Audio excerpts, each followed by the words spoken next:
हे आहेत महाराष्ट्र पोलीस. त्यांना कोण पैसा खिलवतो हे आपल्या सर्वांना माहिती. इतके नालायक पोलीस आहेत. त्याच्यासाठी पण तर बौद्धांक लागतो. बौद्धांक नाही, सॉरी, बुद्ध्यांक. बौद्धांक तर आपल्याकडे भरपूर आहे, नाही का? समजने वाले को इशारा काफी होता है. Moving on. हे आहेत महाराष्ट्र पोलीस. त्यांना कोण पैसा खिलवतो हे आपल्या सर्वांना माहिती. इतके नालायक पोलीस आहेत. त्याच्यासाठी पण तर बौद्धांक लागतो. बौद्धांक नाही, सॉरी, बुद्ध्यांक. बौद्धांक तर आपल्याकडे भरपूर आहे, नाही का? समजने वाले को इशारा काफी होता है. Moving on. हे आहेत महाराष्ट्र पोलीस. त्यांना कोण पैसा खिलवतो हे आपल्या सर्वांना माहिती. इतके नालायक पोलीस आहेत. त्याच्यासाठी पण तर बौद्धांक लागतो. बौद्धांक नाही, सॉरी, बुद्ध्यांक. बौद्धांक तर आपल्याकडे भरपूर आहे, नाही का? समजने वाले को इशारा काफी होता है. Moving on. तर मी केतकी चितळे आणि आज सकाळी जो मी रील अपलोड केला होता त्याचे अपेक्षित पडसाद मी बघितले लगेच त्वरित एका तासातच. उबाठाण आणि मनसेच्या लोकांनी as usual 30 like a groundhog day situation comments केल्या, डीएम्स केले की बिनडोक, बेअक्कल, अतिशानी, मुद्दाम केलेलं आहे ते. नंतर काय बरं होतं, गोळ्या घेतल्यास का, गोळ्या विसरलीस का, कालची उतरली नाहीये का, 4 पॅक घे अजून. हॉस्पिटलमधून हिला बाहेर कोणी सोडलं? मेंटल हॉस्पिटलमध्ये हे जाणारच का परत? तिला परत कोणीतरी मेंटल हॉस्पिटलमध्ये टाका. अरे डॉक्टरांची पुढील अपॉइंटमेंट कधी आहे? हिचा आजार बरा होणार आहे की नाही? हिला हिच्या आजाराची पडलेलीच नाहीये इत्यादी फलाना ढिमका blah blah blah blah nonsense. अरे मार्केट में कुछ तो नया लाव मेरे भाई. पण कसं आणणार ना मार्केटमध्ये काहीतरी नवीन? त्याच्यासाठी पण तर बौद्धांक लागतो. बौद्धांक नाही, सॉरी, बुद्ध्यांक. बौद्धांक तर आपल्याकडे भरपूर आहे, नाही का? समजने वाले को इशारा काफी होता है. Moving on.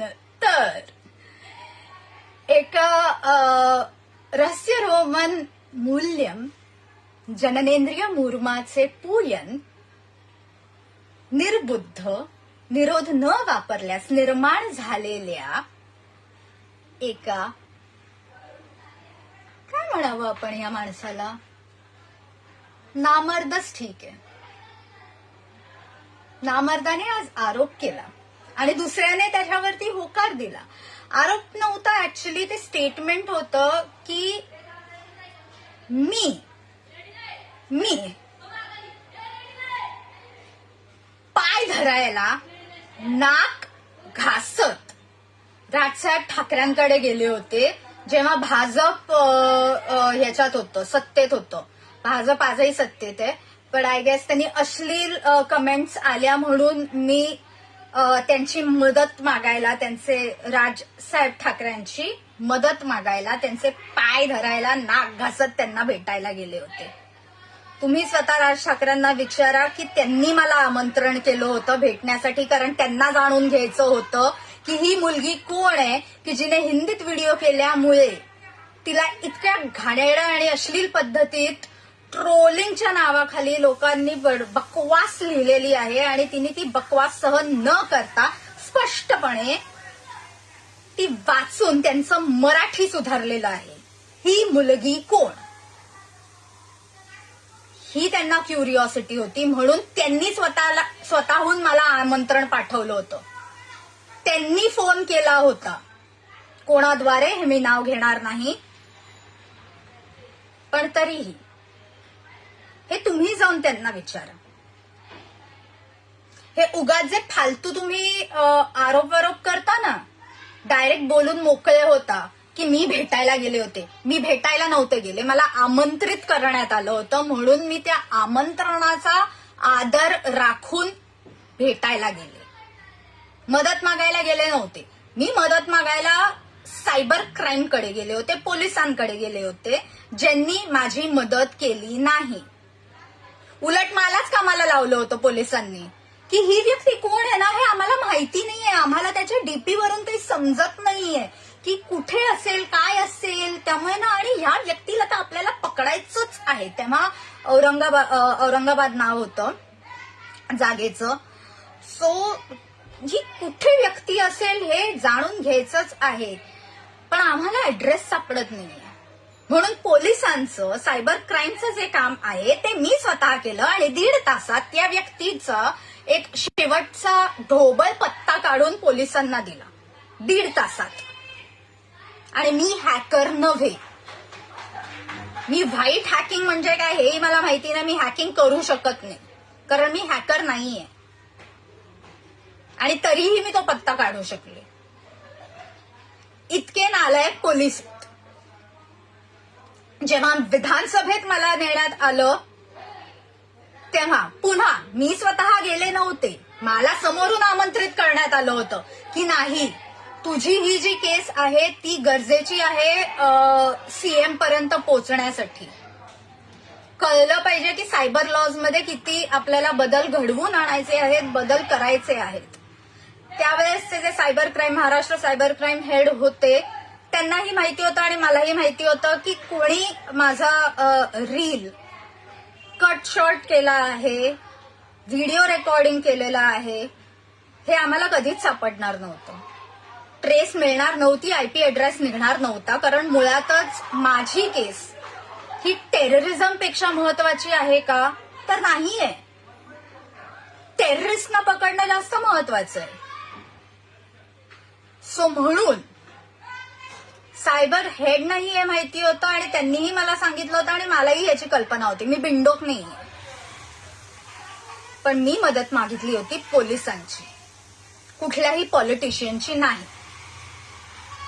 आणि एवढं सगळं करून काही सायबर लॉज बदलण्यात आलेले आहेत, काही अजून बाकी आहेत. आणि तरीही पोलीस मदत करतात का? अजिबात नाही. ते तुमची कंप्लेंट सुद्धा लिहून घेत नाहीत. हे लक्षात असू द्या. माझ्याच बाजूला बसलेली एक मुलगी होती, नाबालिक होती, तिच्या बरोबर वडील आले होते तिचे. तिचं ऐकून घेण्यात आलं नाही कारण तिच्याकडे प्रूफ नव्हतं की तिला हॅरॅस केलं जातंय. तिचे वडील भीक मागतायत की माझ्या मुलीला हॅरॅस केलं जातंय, ब्लॅकमेल केलं जातंय, प्लीज तिला मदत करा. हा प्रोफाईल, या प्रोफाईलवरून तिला हॅरॅस केलं जातंय, तुम्ही जरा मदत करा. हे माझ्या बाजूला बसून चाललं होतं. तिला मदत करण्यात आली नाही. मला मदत का करण्यात आली? कारण मी प्रूफ आणि एव्हिडन्स घेऊन आणि आयपी ऍड्रेसेस घेऊन पोचले होते आणि 1.5 तासात त्यांनाच त्या लोकांचे ढोबळ पत्ते सांगितले होते. आणि त्यावर टोमणा मारला होता की आता तरी किमान तुम्ही तुमचं काम करा. शाळेपर्यंत तुम्हाला ऍड्रेस काढून दिलेला आहे, शाळेत जाऊन रेकॉर्ड्स तरी बघा की ती व्यक्ती तिकडे आहे की नाही. ह्याच्या पलीकडे मी अजून काय त्यांना मदत करायला हवी होती पोलिसांना? लोकांना कंप्लेंट कशी लिहायची हे माहिती नाही म्हणून इतक्या साऱ्या कंप्लेंट्स पोलिसांपर्यंत पोहोचतही नाहीत. कारण पोलिसच उलट्या विचारतात. मला जसं कळंबोली पोलिसांनी विचारलं होतं, तू केतकी चितळे कशावरून? डॉक्युमेंट्स दाखवले तरीही तू ती केतकी चितळे कशावरून? हे पोलीस उलटा विचारतात, जे कंप्लेंट द्यायला आलेले त्यांना. हे आहेत महाराष्ट्र पोलीस. त्यांना कोण पैसा खिलवतं हे आपल्या सर्वांना माहिती. त्यामुळे तुम्हाला उद्या नाही परवा 15 जानेवारीला जे तुम्ही मत दान करणार आहात ना, ते तुमच्या लोकल एरियामध्ये कुठल्या माणसाने जेन्युइनली तुमच्यासाठी काम केलेलं आहे हा विचार डोक्यात ठेवून त्या नावाचं बटन दाबा. त्या नावापुढे जे बटन असेल ते दाबा. चिन्ह बघून दाबू नका. बीएमसी मध्ये पैसा खायला अनेक वर्ष बसलेले आहेत ठाकरे, अनेक वर्ष.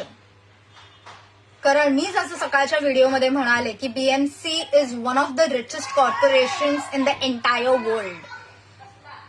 वर्ल्ड लिस्ट काढली तर तुम्हाला टॉप 10 मध्ये बीएमसी दिसतं.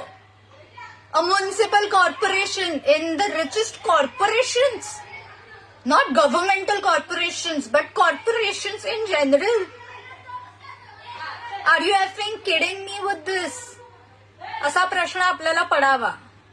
असं बीएमसी इतकं श्रीमंत आहे, ज्याच्यासाठी लोक लिटरली करोडो रुपये तिकीट द्या म्हणून पैसे देतात सर्व पॉलिटिकल पार्टीजना. इकडे मी कुठल्याही एका पॉलिटिकल पार्टीविषयी बोलत नाहीये. तरीही लोकांना तिकीटं मिळतात याची गॅरंटी नसते, पण तेवढा ते पैसा खर्च करायला तयार असतात, कारण त्यांना माहितीये की त्याच्याहून दसपट ते कमावतील म्हणून. मग तुम्ही ठरवा, खरंच त्या पैशातून ते तुमच्यासाठी काही गोष्टी देणार आहेत का, तुम्हाला उपलब्ध करून देणार आहेत का, तुमचं ऐकणार आहेत का. ती पॉलिटिकल पार्टी, ती व्यक्ती तुमचं ऐकणार आहे का, हा विचार करून तुम्ही तुमचं मतदान करा. मतदान म्हणत नाही, मतदान करणं म्हणते मी. विचार करा. उगाच दिसलं नाही राज ठाकरेंनाच देणार मी, नाही उद्धव साहेबांनाच देणार मी, नाही मी काँग्रेसलाच देणार, नाही मी भाजपलाच देणार, नाही मी शिंद्यांनाच देणार, नाही कोणी मी नोटाच दाबणार. नोटा एवढा तर बावळटपणा नाहीये या जगात. असो, असलं काहीतरी करण्यापेक्षा ना व्यक्तीचं नाव बघून तुम्ही मतदान करा. इकडेच मी व्हिडिओ थांबवतीये. जय हिंद, वंदे मातरम, भारत माता की जय. जय महाराष्ट्र म्हणण्याची तर लायकी महाराष्ट्राची उरलेली नाहीये असं मला स्पष्ट वाटतं, कारण अजून जय महाराष्ट्र म्हणण्यासाठी पुढील 10 वर्ष तरी लागणार आहेत महाराष्ट्र नीट होण्यासाठी. सुरळीत लाईनीत आला होता, तेवढ्यात खोड घातली उबाठानं, तेही कोविडच्या दरम्यान.